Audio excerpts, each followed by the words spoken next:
ورث من الجنيهات مليون، ده بكرة ياكل قشطة وفستق ويبقى عايش وحده في كون.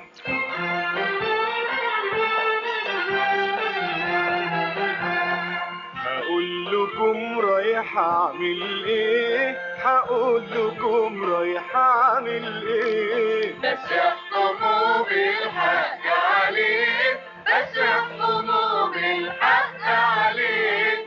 مانيش هساعد اي بخيل، لا عنده شفقة ولا احسان، هصرف فلوسي في كل سبيل ينفع بلدنا والاوطان. اللي ما يخدمش اخوانه مالوش قيمة ولا اكرام، اللي ما يخدمش اخوانه مالوش قيمة ولا اكرام.